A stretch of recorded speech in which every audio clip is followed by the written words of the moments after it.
Philadelphia. The following program is sponsored by the Medicine Center Pharmacies.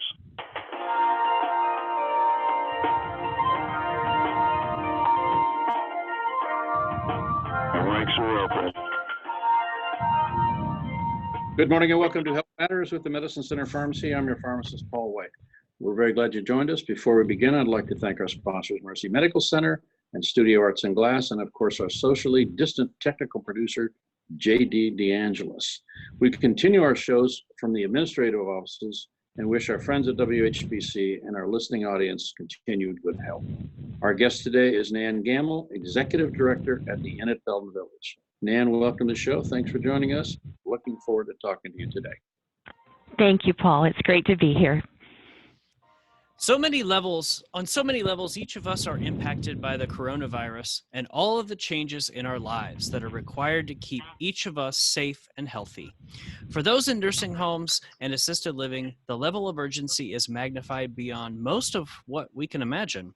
Residents of long-term care facilities are the most vulnerable to serious illness or death from COVID-19, and they live in a congregate setting, further increasing that risk. While this is daunting, it pales in comparison to the social distancing that is required from their family and loved ones.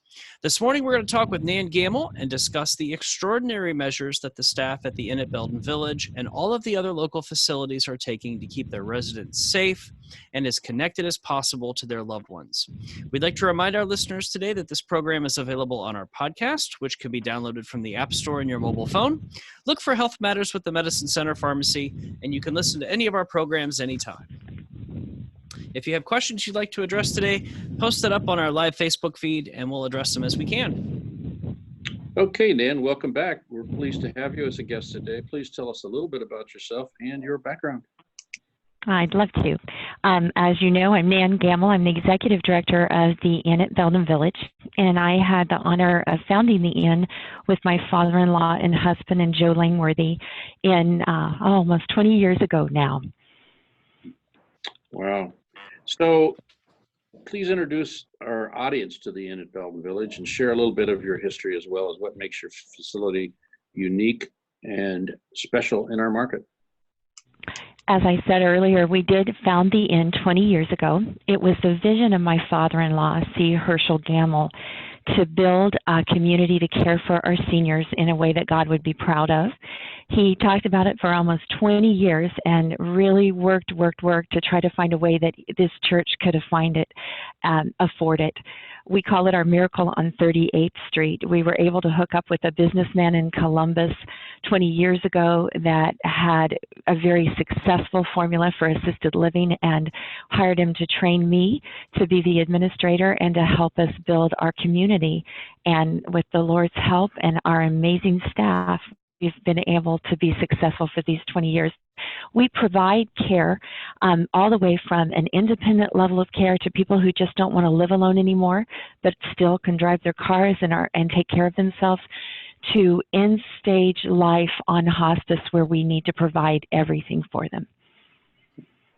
So we're all really weary of this social distancing and the anxiety that both knowns and unknowns from this virus are causing.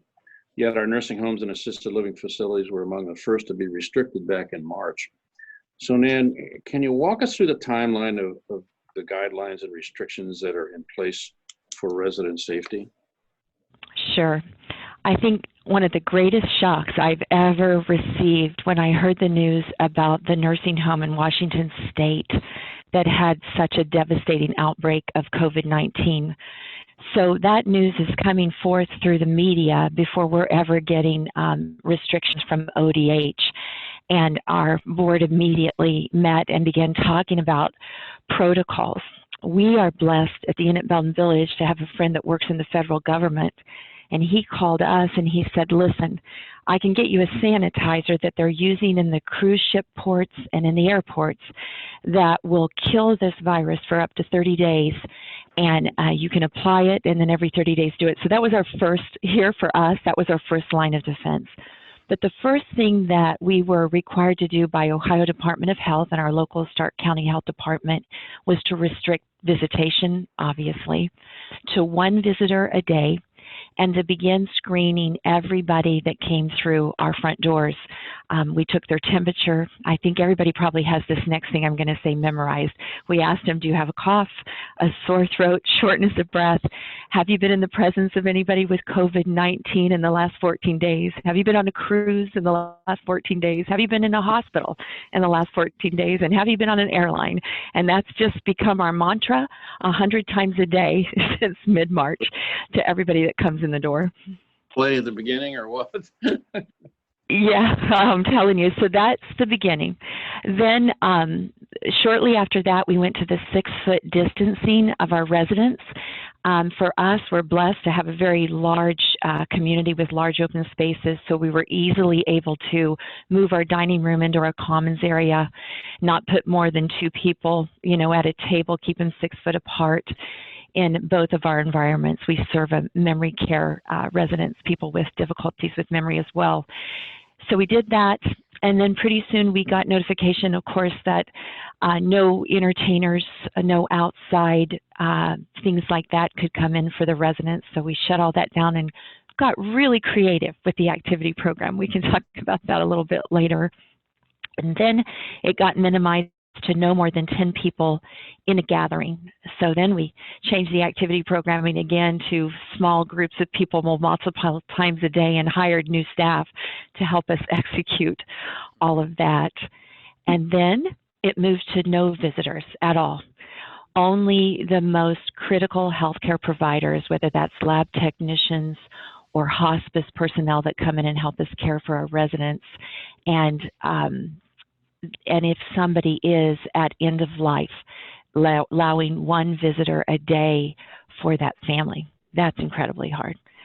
And then we began to mask our own people because they're going home at night, getting exposed to others that might be either a secondhand or a firsthand exposure, and making sure they didn't bring anything back in here. Of course, we're checking symptoms every single day. And at the same time we were masked, the government had us start checking temperatures at the end of the shift because somebody could spike a temp in the middle of their shift or symptoms, and they wanted to know before they ever leave who did they come in contact that day so we could mitigate and isolate.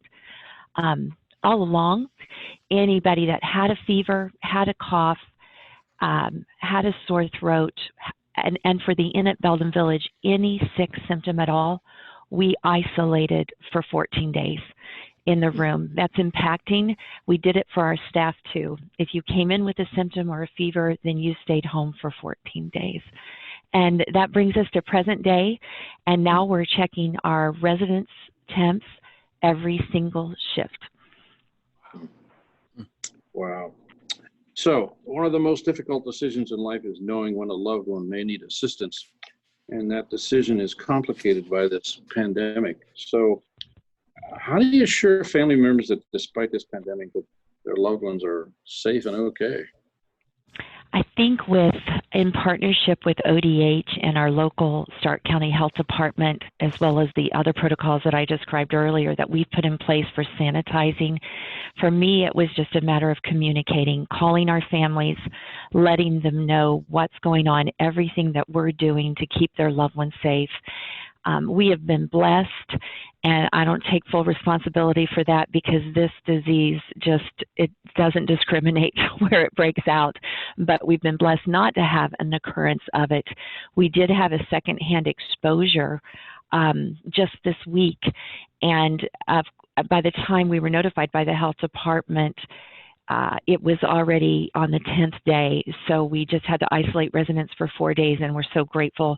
Of course, we called families immediately. We explained all the details of it, and today there's absolutely no symptom breakouts, thank goodness. It was a hospice worker that had no idea that she had been exposed until she broke symptoms out about 5 days after being here. but we all take, extreme measures just to make sure nobody gets sick. So I think communication is the most important thing. We're using FaceTime a lot, running around with Jonna Purvis, our marketing director's cell phone, so that if families want to see their loved one and talk with them, they can. That's been interesting because it's kind of a foreign concept for a lot of our residents, so they really would rather just talk. They get really confused sometimes by the video. Not all of them, but some of them. We've even had some families ask, can we come to the windows? And we'll say, if you keep a 6-foot distance and put on your mask, sure. That's amazing. This has to be extremely challenging to operate a nursing home and assisted living in this environment. How do you relax? Oh my goodness. I don't know if I have yet, but that's good. It keeps me sharp. You know what? I pray. I spend time in the presence of the Lord, honestly, to find my peace. I always have. And it's where I put my hope through this crisis, just every day praying, doing everything we can in the physical and the natural, but praying also just the Lord will keep each and every one of our staff and our residents safe and well. I talked to another nursing home administrator a few days ago. He's working 14-hour days, 7 days a week. I mean, that's got to be something. It is, and I have a feeling that most of us are. I've had some days that weren't 14, thank God. But when you're isolating your staff at the slightest of symptom for safety, somebody's got to be here to work the floor. And so that's what you do to make things keep going. Okay, Nan, we got to take a break here. You're listening to Health Matters with the Medicine Center Pharmacy.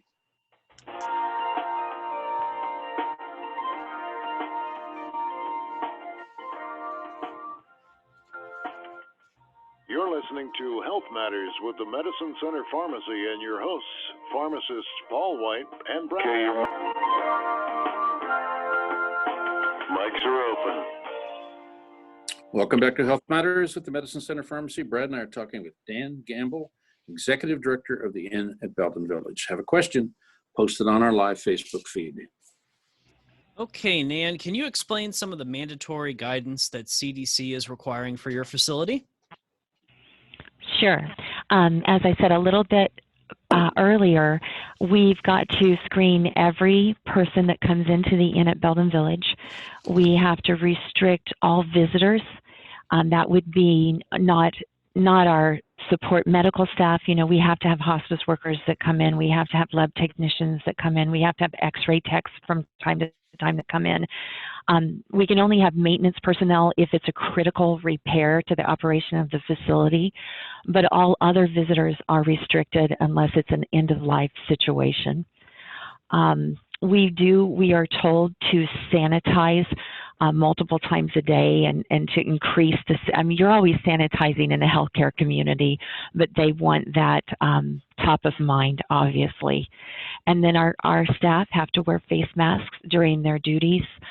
If we had a COVID infection in our facility, there's a whole nother set of regulations. We've been blessed not to have one, but if we even have a symptom, we treat it like it is the COVID virus. We isolate the resident.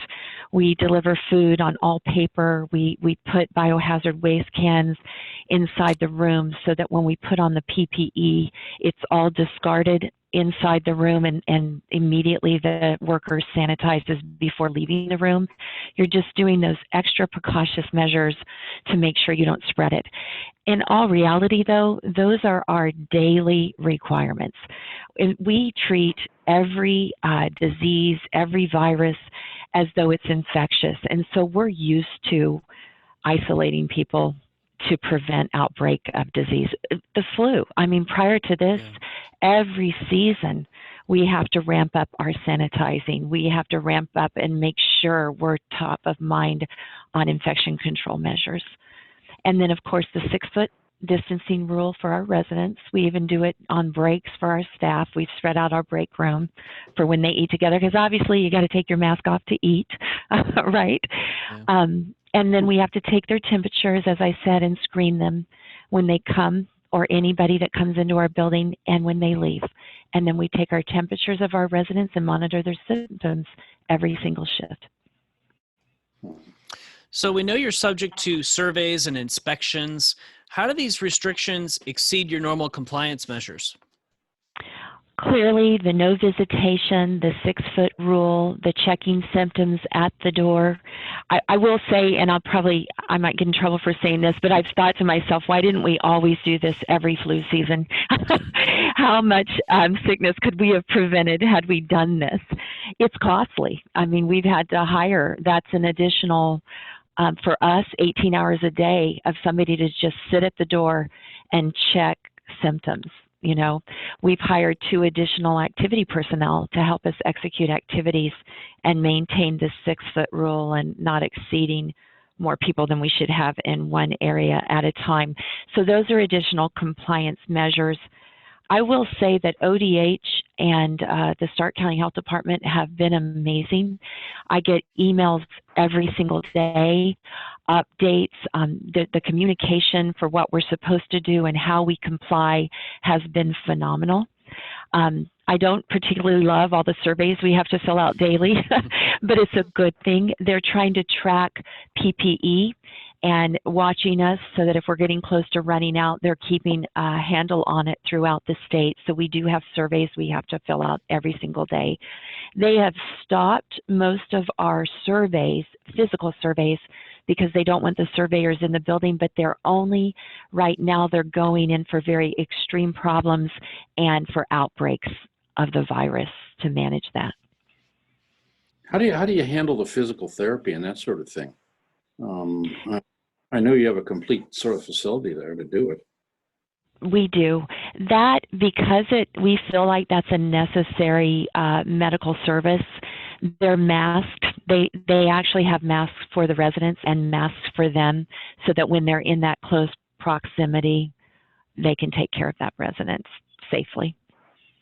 So that room. And we sanitize that equipment daily, you know. So one person in that room at a time, or?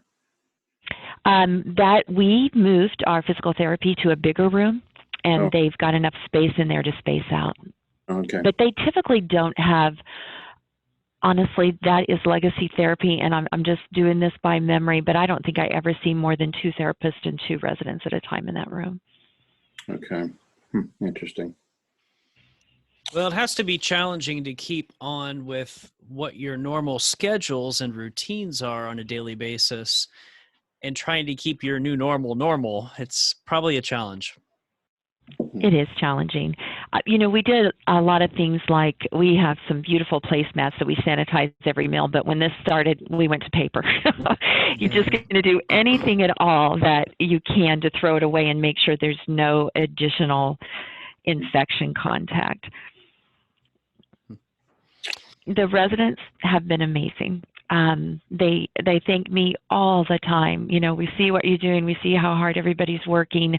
We want you to know how much we appreciate that you're doing this to keep us safe. And I know, and I'm sure with their families, there's tears and they're missing them.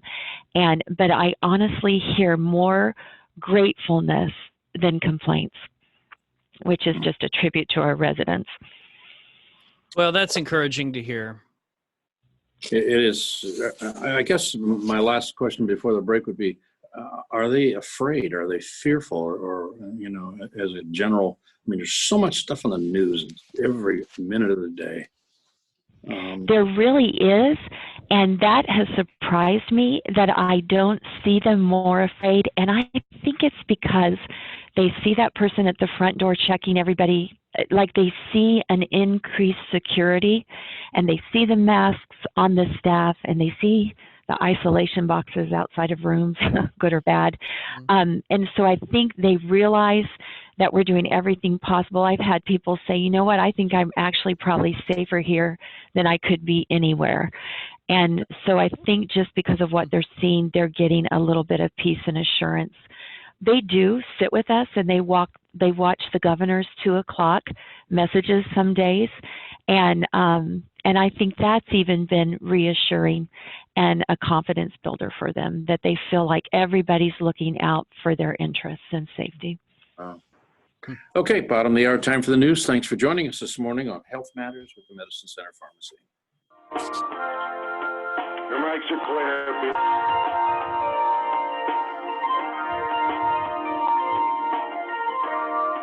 mic is open. You're listening to Health Medicine Center Pharmacy. I'm your host and pharmacist, Paul White. Today, Brad and I are discussing the impacts of COVID-19 on assisted living and long-term care facilities. A lot more to cover this morning, so let's get back to the show. All right, Nan, your facility at the Inn at Belden Village is both beautiful and bustling. I know that you frequently have on-site entertainment, visits from family members and loved ones, and even field trips. How are you managing entertainment and activities during this time of isolation? We are so grateful. We remodeled our facility in 2016, and with that remodel, we installed 10 75 and 80-inch flat-screen smart TVs and Apple TVs. So now we can quickly hook into YouTube and all kinds of apps. So we have been going on a whole big series of outings to zoos, to museums. It has been fabulous. Even with Google Earth, we can tour Europe. So Nice. We've been doing and planning those kind of things. We've been to Pavarotti concert. We've had all kinds of different things like that. Debbie Brindeck, our activity director, has been, and her team, incredibly creative. And they are very happy. It's like they're not missing it. I have on standby the Gamble family because we all work here, so we're employees, and they're incredibly talented, but we haven't even needed them. They're enjoying the TV and the different tours that we're taking there. We're doing a lot, just a lot of different creative things, some that we haven't even done before because we've had to think out of the box. And I think because it's fresh and new ideas, it's forced us to step up our game. It's made it even more enjoyable. They really, we had to space out bingo. They would not hear of no bingo, so we're sanitizing cards and chips regularly. The card games have been set at a table. Some of the residents, we have a euchre club, and they did not want to give up playing cards, so they've got 4 bottles of sanitizer on their table, and they're spread out about 6 foot apart, and they're throwing the cards down the table, but they're still playing. So we have not I know some facilities have went to a complete isolation in the rooms, and we looked at the advantages of that, and we felt like because we were not required to do that unless there was certain outbreaks, we felt like the emotional impact of that would be as significant as being sick long term. So we've just kept to the 6 foot distancing and the minimizing. I heard one of the facilities was doing hallway bingo where they sat in their doorway. And I've heard that. speaker system, because the halls were really long. So apparently they had a speaker system that would, everybody could hear the numbers called. So it's kind of interesting, Very creative. That's awesome. Well, I have to speak to your TVs and your Apple TVs and smart TVs and stuff. It's interesting because we recently cut the cord at my house, and it's been a blessing to be able to access a myriad of things on your big screen that you normally only get on a computer. So I can see how that could really give you some extra tools. And I like your tours of zoos. That's pretty cool. I it was fabulous. Some of that stuff probably feels like you're there, which is really exciting. So we thought it was really neat. And you can take tours, tours to different countries the same way. So it's been actually fun. Neat. That's really neat. Well, we've also seen heartwarming images on the news and social media of family members finding creative ways to reach out to their loved ones. Before the break, you mentioned a couple ways. How about sharing some of the experiences you've witnessed at the inn? I've seen a lot of cards, letter writing. We talked about the Facebook. We've seen somebody stand outside the window with a baby, a newborn baby, and just make sure they got to see this new member of their family. This has nothing to do with long-term care, but I'm going to say one of the neatest things I saw, how churches, because my husband is Pastor Dana Gamble, and how we have all had to go to creative services on FaceTime or however live stream all the different ways, parking lot church. Well, one church in Georgia, the secretary had the members come by and drop off posters with their pictures on them. And to surprise her pastor on that Sunday morning, she went out and put all their posters in the pews so he wasn't preaching to an empty congregation. I thought that was pretty creative. That's neat. I like it. At least you're talking to somebody, huh? Yes, yes. It's a sign. Okay, so what can our listeners do to help and support both your residents and staff? I think for family of residents, even though they can't visit, just staying in contact with their loved one by the phone, reassuring them that they're still thinking about them, that they're not forgotten, that that they can't wait to see them again. Cards, we're sanitizing every piece of mail that comes in here, but we're still giving it. So cards, I know there's pros and cons to the 6-foot rule at the window, and I'm sure that could get us in some trouble extensively. But sometimes when we have a resident that is extremely upset, I'll call the family and say, hey, why don't you come? We're lucky to have a service road that goes around the outer windows, and you can even sit in your car and talk to some of the residents. So I just think staying in contact somehow is important, letting them know that you think of them. And we just go around saying, your family misses you so much, and they're going to be here as soon as this thing lifts, and reassuring them that it's not just them. This is worldwide.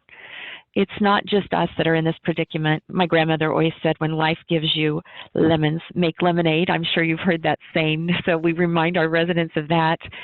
And my father-in-law, he used to always say, in very, very tragic times of trials to members of our church, it may never be the same, but it's going to be okay. And he always says that this mountain is nothing to climb for a stepper. And it's true. If you can just change your perspective and think I'm an overcomer instead of I'm defeated, it makes all the difference in the world. Well, how about, you mentioned your staff members. I imagine the responsibility and stress they're managing is substantial. Clearly they have a passion for their residents. But what are you seeing, and how are they experiencing and handling the situation when it's probably extra challenging on any given day? It is. Many of our staff members have families, have children. The fact that they're leaving their home and going out into the community and then coming here puts them at risk. It does every single day. And the last thing they want to do is take home a virus to their family. So we talk to them about the importance of infection control, and if you just observe what we've always been taught in this industry of good hand hygiene, and I don't know about you guys, but I keep a bottle of sanitizer in my car at all times so that every surface we touch, we're sanitizing again. Yes. And thank you, because you all have been so generous with us, bringing us some of that too. Thank you. And so we gave them small bottles of sanitizer, that just have on their belt.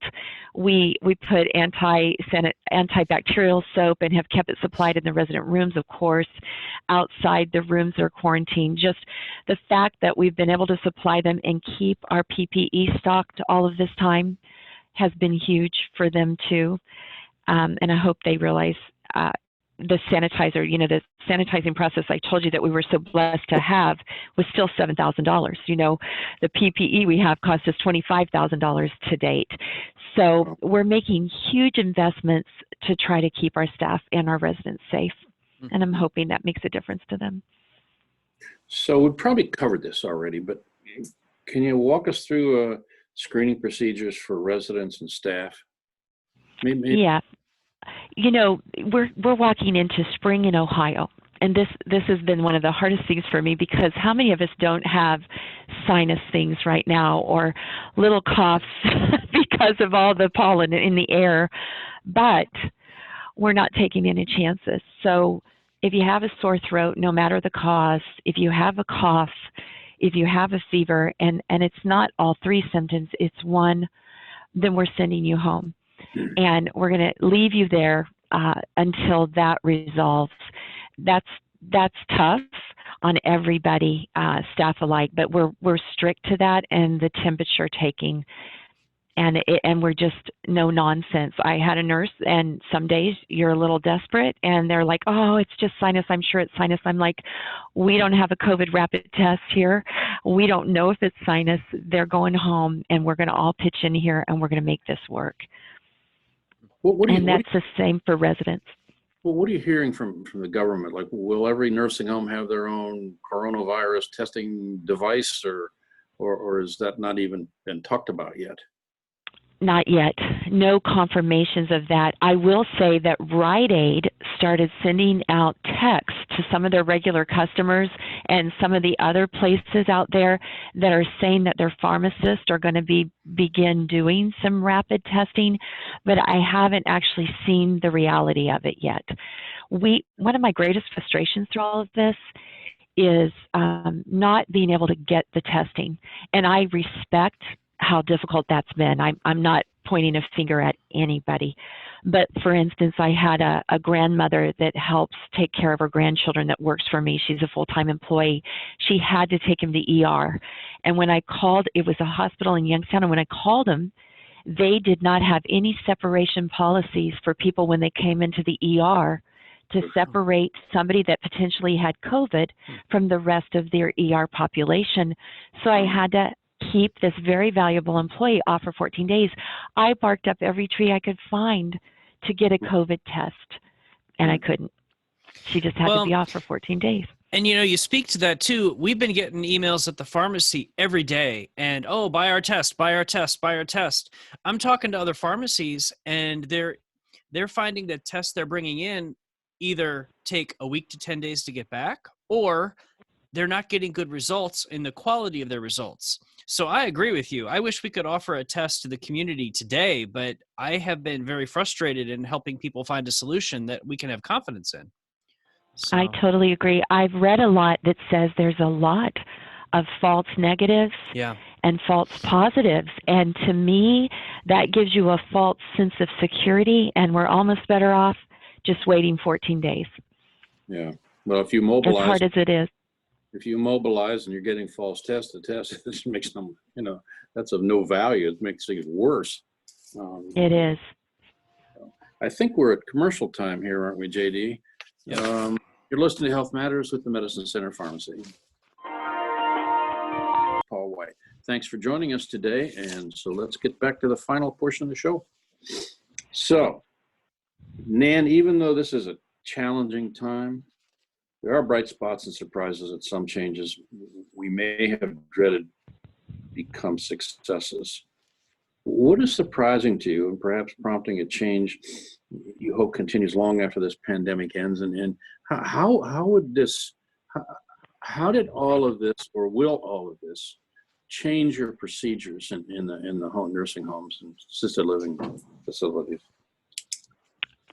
I think one of the ways, just looking at the benefit of the screening at the door, although it's expensive, although the protocols and the PPE required are expensive, I can see in seasons of flu in general that's going to be ongoing. And it is a good thing, because it's just an extra measure of protection for your residents, because this is silly, but I picked up I'm going to tell on myself and my facility. I picked up a ketchup bottle this morning. I came in at 5 to help them set some things, because we did that sanitizing process last night. And so everything had to be reset this morning, and picked up a ketchup bottle that wasn't washed. And I said, "Everybody get over here." This is like loading a gun and aiming it at a resident, because that is contact contamination. You have to sanitize every single thing on the table. So I think we're going to have that top of mind awareness now as a general population. My people are trained on infection control. They're trained on PPE. Before this, who even knew what PPE was, besides those of us in the industry? So I think in general, we're all going to be better for it. I have a 4-year-old and a 2-year-old granddaughter, and they love Daniel Tiger, and they are going around singing wash your hands, wash your hands. And then they're going around saying, when you're sick, rest is best. When you're sick, rest is best. And I just think, wow, thank God for educational programming that does make us all better. The other thing, when you talk about bright spots, I always say what doesn't kill you makes you stronger. And even for those that have been infected, I've heard some people saying, even as we start loosening the reins on this, our bodies have to sometimes get sick to build resistance. And so just looking at, even if you were somebody that got sick, the fact that the next round you're going to be stronger and your body's going to fight it even harder.